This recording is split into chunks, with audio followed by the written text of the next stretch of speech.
कुरुक्षेत्र के मैदान में अर्जुन सिर्फ युद्ध से नहीं डर रहा था, वो टूट चुका था।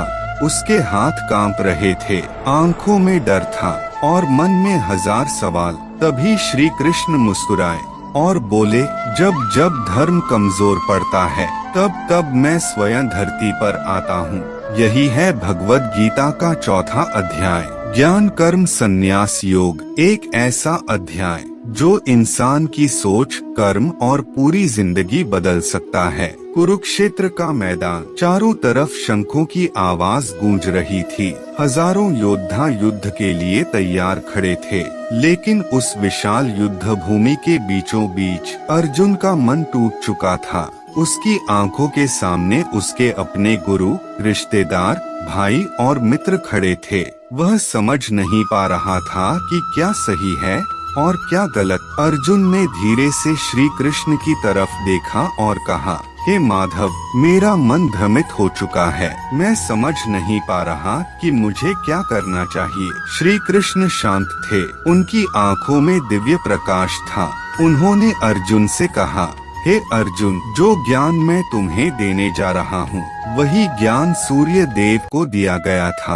अर्जुन चौंक गया। उसने कहा, लेकिन प्रभु, सूर्य देव तो बहुत पहले थे, आपका जन्म तो अभी हुआ है, फिर आपने उन्हें ये ज्ञान कैसे दिया? श्री कृष्ण मुस्कुराए। उन्होंने कहा, हे अर्जुन, मेरे और तुम्हारे कई जन्म हो चुके हैं, तुम्हें याद नहीं, लेकिन मुझे सब याद है। यह सुनकर अर्जुन स्तब्ध रह गया। श्री कृष्ण आगे बोले, मैं अजन्मा हूँ, अविनाशी हूँ, फिर भी जब जब धर्म की हानि होती है, अधर्म बढ़ता है, तब तब मैं धरती पर अवतार लेता हूँ। उनकी आवाज पूरे वातावरण में गूंज उठी। सज्जनों की रक्षा के लिए, दुष्टों के विनाश के लिए और धर्म की स्थापना के लिए मैं हर युग में आता हूँ। अर्जुन ध्यान से सुन रहा था।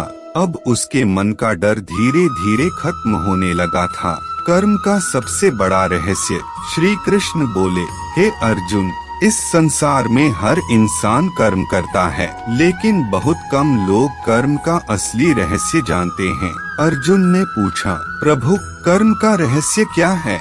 श्री कृष्ण बोले, जो इंसान कर्म में अकर्म देखता है और अकर्म में कर्म देखता है, वही सबसे बुद्धिमान है। अर्जुन उलझ गया। श्री कृष्ण समझाने लगे, कुछ लोग बाहर से बहुत काम करते दिखाई देते हैं, लेकिन अंदर से उनका मन शांत होता है, और कुछ लोग बाहर से शांत दिखाई देते हैं, लेकिन उनके मन में